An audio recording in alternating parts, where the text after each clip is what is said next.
karena waktu singkat saya ya cepat baca ayatnya. Kita buka dulu di 2 Korintus 4 ayat 16 sampai 18. Nama saya ucapkan salam. Saya mengambil khotbah membangun manusia roh. Kami kita dulu 2 Korintus 4 ayat 16 sampai 18. Oke, saya baca aja langsung. Sebab itu kami tidak tawar hati, tetapi meskipun manusia lahiriah kami semakin merosot, namun manusia batiniah kami dibaharui dari sehari ke sehari. Sebab penderitaan ringan yang sekarang ini mengerjakan bagi kemuliaan kekal yang lebih segala-galanya jauh lebih besar daripada penderitaan kami. Sebab kami tidak memperhatikan yang kelihatan, melainkan yang tak kelihatan. Karena yang tak kelihatan adalah sementara, sedangkan yang tak kelihatan adalah kekal. Kita sering mendengar waktu sekolah dulu mensana incorpore sano. Di dalam tubuh sehat terdapat jiwa sehat. Itu kata filsafat. Tapi kita lebih percaya mana kata filsafat atau dalam Tuhan. Apakah karena tubuhnya besar, fisik kuat, ketika datang masalah dia pasti kuat atau bisa jatuh. Ada masalah. Tapi walaupun badannya kecil, masalah datang bersilih berganti, dia tetap kuat menghadapi. Kalau dikatakan sana bersama di sana, dalam hidup kuat, berarti kan badan besar. Berarti kalau ada masalah menghadapi dirinya, dia pasti kuat. Belum tentu. Badan kecil bisa aja, badan kecil. Kayaknya kurang makan, kurus, krempeng. Tapi ada masalah, dia tetap kuat menghadapi. Artinya di sini saya mau katakan tubuh kita terdiri dari 3 ya, tubuh, jiwa, dan roh. Itu dikatakan di 1 Tesalonika 5 ayat 3. Semoga Allah dan sejahtera menguduskan kamu seluruhnya, dan semoga roh, jiwa, dan tubuhmu terpelihara sempurna dengan tak bercacat pada kedatangan Yesus Kristus Tuhan kita. Dalam tubuh kita ada 3, tubuh, jiwa, dan roh. Saya mau katakan, seorang petinju gagal jadi juara, itu biasanya harus ada pelatih. Mungkin kita di sini juga. Apakah pelatihnya sudah pasti juara? Itu dulu katanya.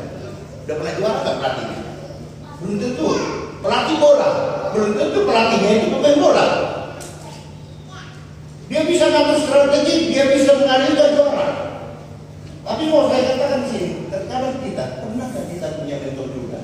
Mungkin kita udah kuat secara fisik, mungkin, tapi secara roh. Makanya saudara, pernah nggak kita konsultasi kepada gembala atau yang kita anggap yang bisa mempengaruhi kerohanian kita? Pernah nggak kita? Atau kita masih ada kesombongan itu? Wah, tentu gembala ini pintaran saja. Gembala kan orangnya begini. Gembala ya punya kelebihan, punya kekurangan. Saya punya kekurangan, punya kelebihan. Pak Otman punya kekurangan. Tapi kalau udah bergabung, kekurangan di saya ada di Pak Gembala, ada di Pak Otman. Kekurangan di Pak Gembala ada di Pak Otman, dan itu yang terjadi sama kita. Nggak ada manusia sempurna. Mungkin kita punya masalah, nggak usah malu kan? Minta didoakan. Karena kita ini sebenarnya kalau mau kuat itu mau jadi juara, mau jadi pemenang, ya kita harus bisa memilih mentor. Kalau kita katakan ada pelatih, kalau dalam olahraga, mentor itu sangat diperlukan. Apalagi kita mengalami masalah, kita udah mulai goyang, akhirnya cepat mulai dulu. Tapi ketika kita mungkin sampai ke gembala, atau yang mungkin ada yang dari muslim saya punya masalah, saya minta didoakan.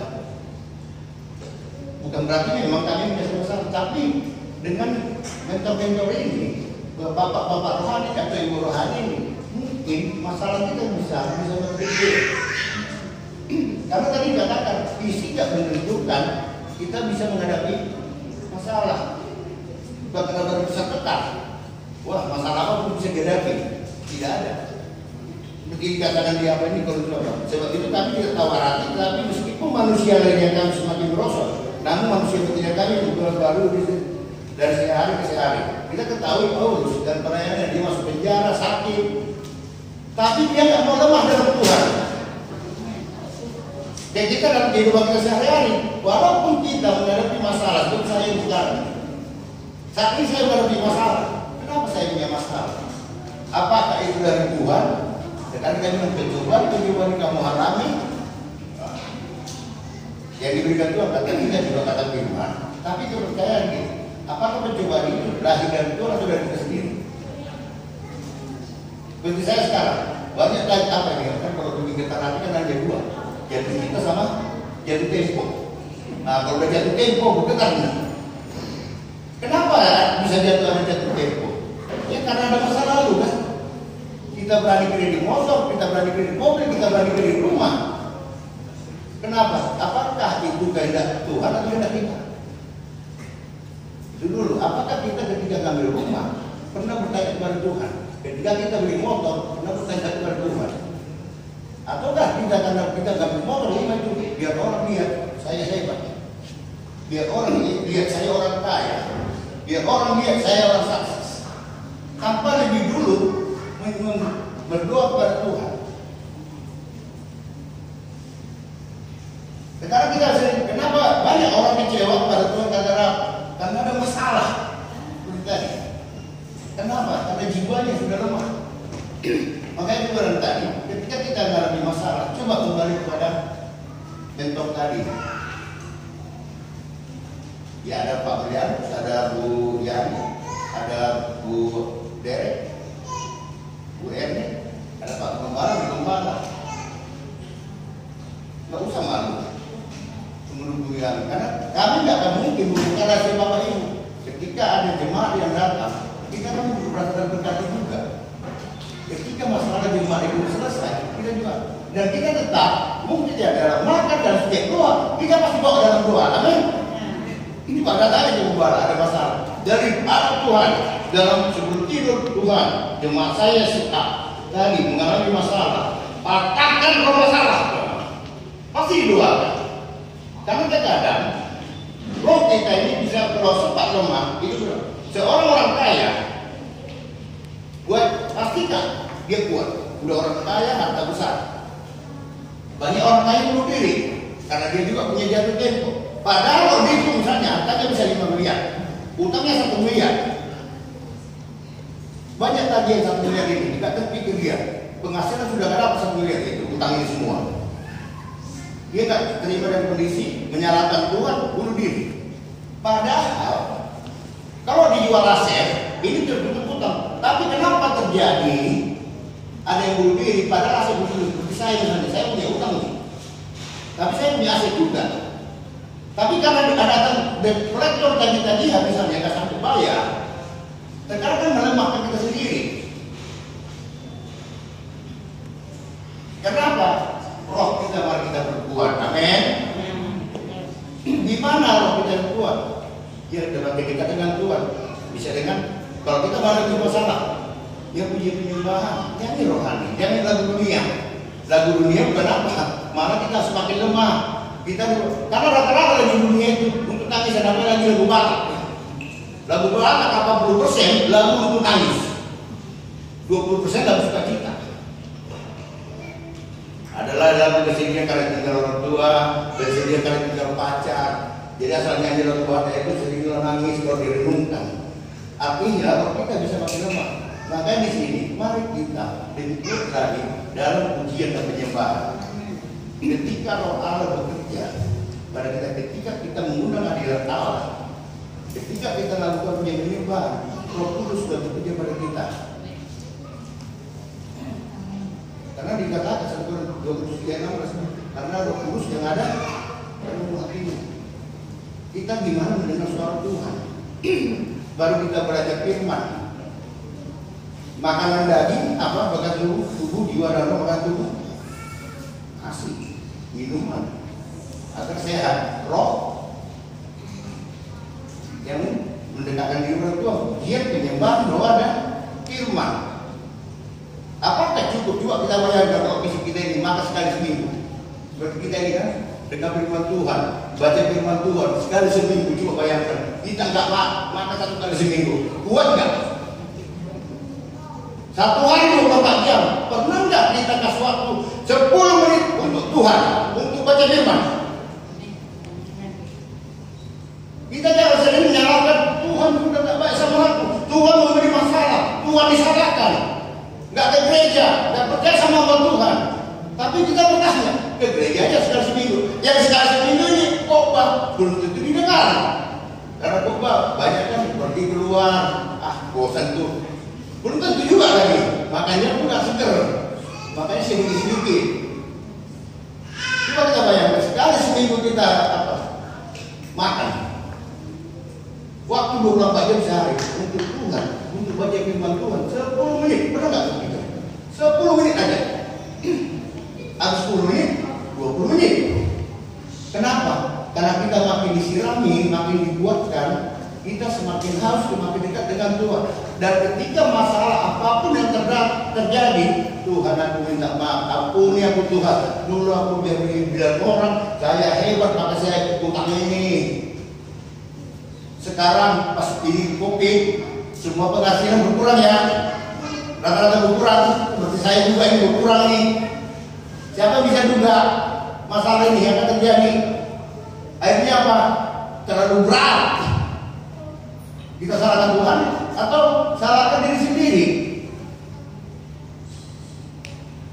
Di dalam diri Paulus, dalam penderitaannya melayani, dikejar, ditangkap, dipenjara, sakit, naik perahu, itu tidak apa-apa.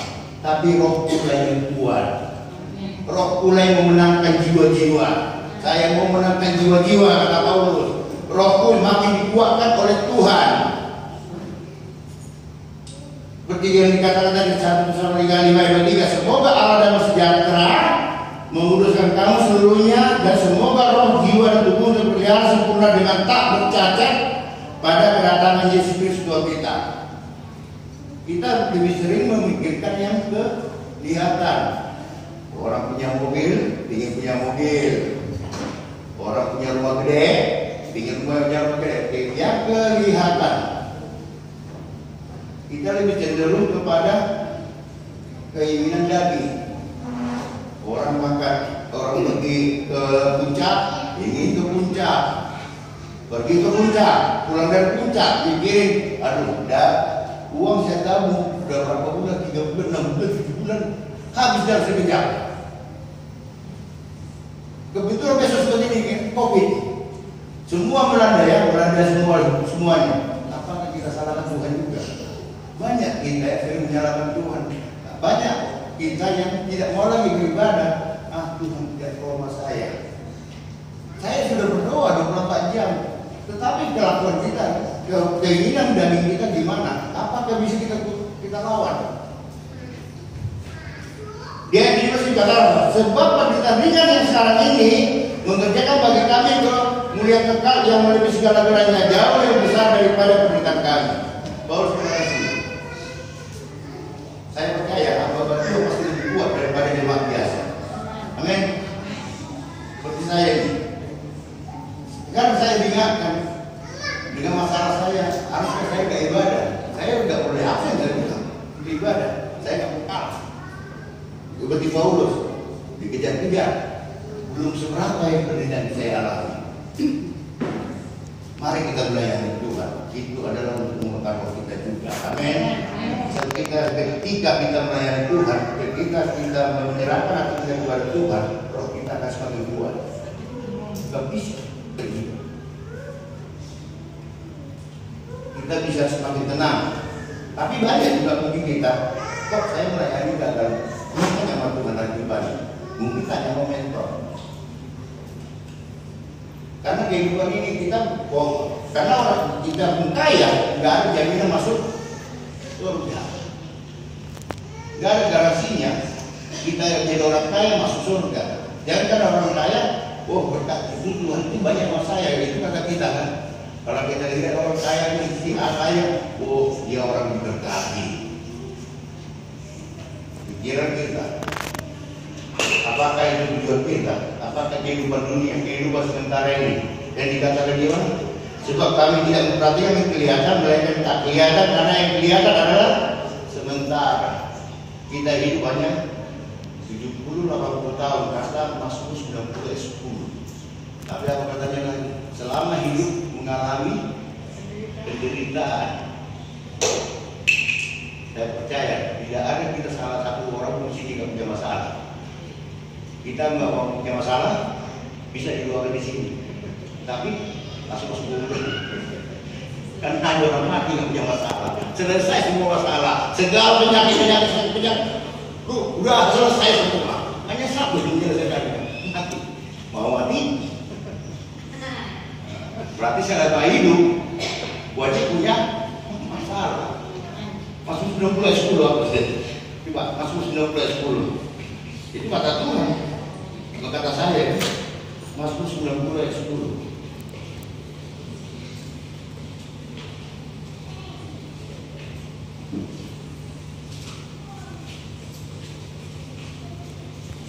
Masa hidup kami 70 tahun dan jika kami kuat 80 tahun. Dan kebanggaannya adalah kesukaran dan penderitaan. Berarti semua punya masalah kita. Sekarang kita kan berdoa Tuhan. Kenapa sih bisa menyelesaikan masalahnya? Oh, dia dekat dengan Tuhan. Semakin dekat, semakin diperbarui. Oh, dia melayani Tuhan. Kita bukan mengejar kelihatan. Mari kita kejar yang tak kelihatan, yaitu roh. Tubuh, jiwa, roh. Karena itu sobat itu apa? Jiwa dan roh. Kalau tubuh dari tangan kembali ke tangan. Mari kita kuatkan iman kita dengan firman. Kita coba mulai. Tapi kalau bisa, saya mau tahu, saya mau nyatakan dari Kejadian itu harus kita coba sampai ke Wahyu. Kalau mau memahami kitab-kitab setelah kitab Musa, kitab Hakim, kitab para nabi, itu akan bisa kita pahami tanpa memahami kitab Musa. Sama dengan kitab Injil, Matius, Lukas, Yohanes. Ini akan dapat kita pahami apabila kita memahami kitab sebelumnya. Misalnya seperti Yesus, Raja Daud, dari keturunan Daud. Kenapa kita baca kitab sebelumnya? Apakah Yesus itu Tuhan atau Nabi? Baca lagi kitab Musa. Siapakah Nabi dalam kitab Musa? Siapa Yesus? Yesus keturunan Yehuda. Di dalam kitab Musa, Nabi itu dari suku Lewi. Apakah ada Yesus itu Nabi? Ya kemarin kita bertanya, Yesus itu Nabi. Jangan mau dibilang Nabi, karena dia bukan dari suku Lewi. Seperti dikatakan Elisabeth, keturunan Harun. Makanya Zakaria jual itu baptis itu Nabi. Memang keturunan Harun suku Lewi. Baca lagi kitab Musa. Tapi itu kita dapat tadi. Saya mau katakan, mulailah dari Kejadian. Tapi baca pelan-pelan. Minta sebelum apa? Baca firman Tuhan 10 menit aja duluan. Tuhan berikan hikmah, Tuhan berikan kekuatan. Roh setan-setan yang bisik-bisik roh kegelapan yang mengganggu saya untuk membaca firman ini dipatahkan. Karena memang benar, iblis nggak mau kita itu bisa baca firman Tuhan. Cuma baca satu pasal mungkin. Masuk besok lagi masuk pasal 2. Karena itu apa? Iblis tidak suka kita dengan Tuhan. Tapi gimana? Ya, kuatkan roh kita lagi. Tuhan, roh ngantuk, patahkan dari nama Yesus. Saya percaya, pasal 1, 5 pasal sehari bisa selesai. Amin. 5 pasal sudah bisa selesai. Setiap ngantuk, roh ngantuk, patahkan dalam nama Yesus. Kalau diikutin, benar. Jadi, saya percaya, ada yang coba ya. Mas saya mau baca Alkitab dari Kejadian sampai Wahyu. Saya terus terang. Saya kan bapak ibu banyak kenal saya. Dulunya saya nggak bisa mendoakan orang. Tapi ketika saya baca Kejadian sampai Wahyu, mulai bisa doakan. Baca yang kedua kali. Pada saat di kitab para rasul, saya merasakan kekuatan bertambah. Jujur, baca kedua di kitab para rasul, badanku makin enteng. Kayaknya nanti aku mendoakan kuasa Tuhan itu, kuasa dari Roh Kudus itu lebih kuat. Di 1 ayat 8 katanya, kamu akan menerima kuasa apabila Roh Kudus turun atas kamu. Kenapa? Karena firman itu sudah kita tanam. Saya merasa di kita merasuk, kayaknya badan saya makin enteng. Kayaknya saya semakin merasa apa? Kalau mendoakan orang semakin lebih kuat. Tapi ya dari jadian ya, Pak Wahyu. Itu pengalaman saya. Saya merasakannya. Apa itu? Kekuatan itu kayaknya. Nah, kalau saya percaya, kita yakinkan diri kita. Mari kita buat kata firman nama diri kita. Amin. Kalau ngantuk, katakan dalam Yesus. Saya percaya bisa. Saya mau menguatkan roh saya. Segala masalah, segala persoalan akan saya hadapi bila Tuhan menyertai saya. Amin. Daud bisa mengalahkan Goliat. Daud yang ada kecil, Goliat ada besar. Orang sudah katakan, jangan, jangan dilihat. Ternyata hanya sekali ketakan, Goliat mati. Kenapa? Apa kata Daud? Itu semua karena penyertaan Tuhan.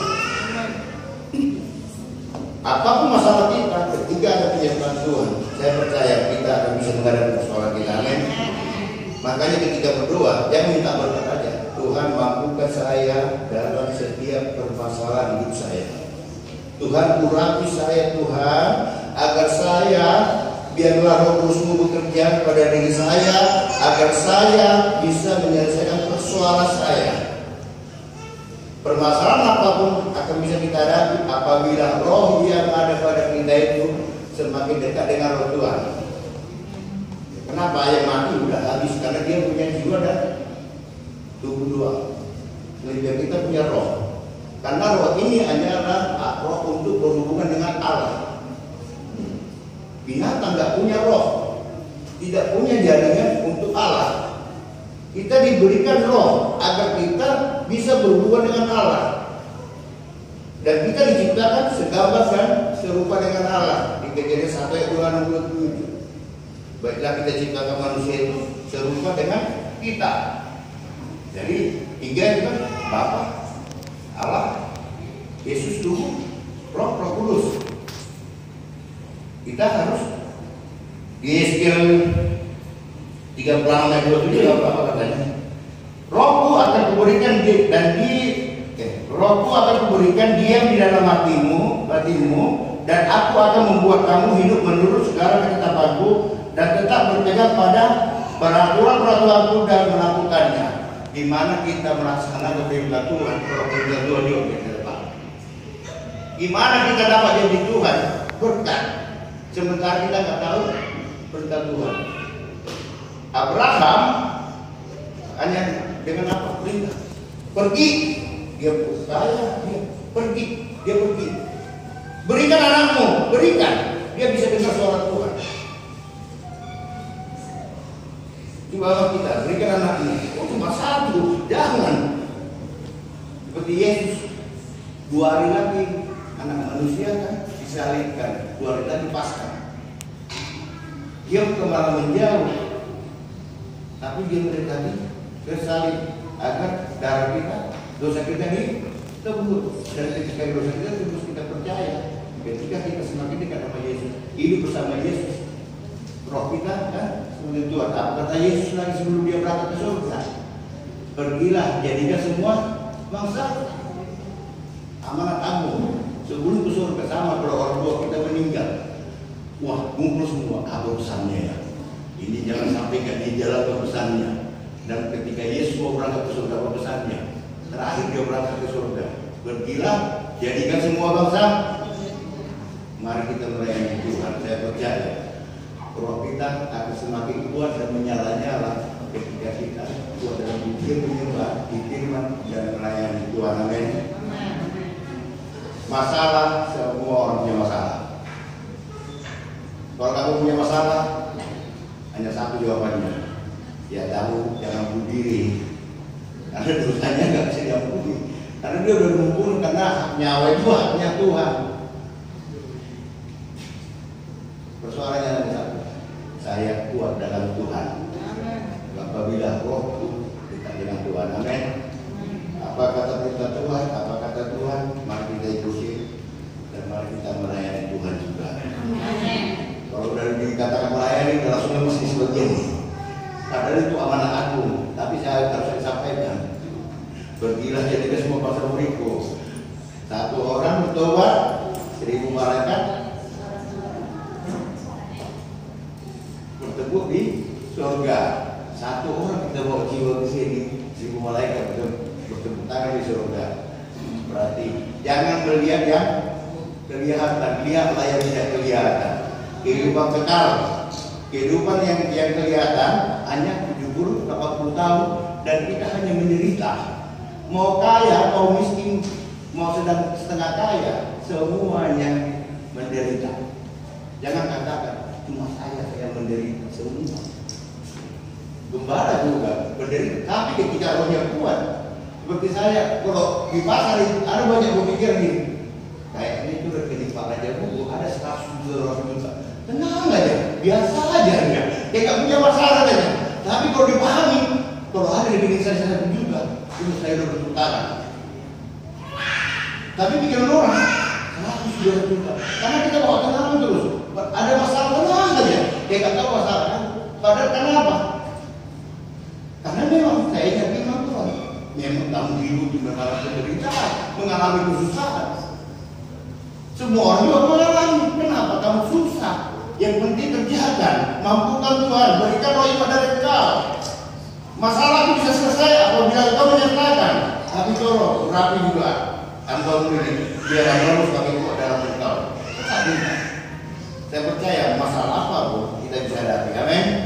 Mari kita berdiri.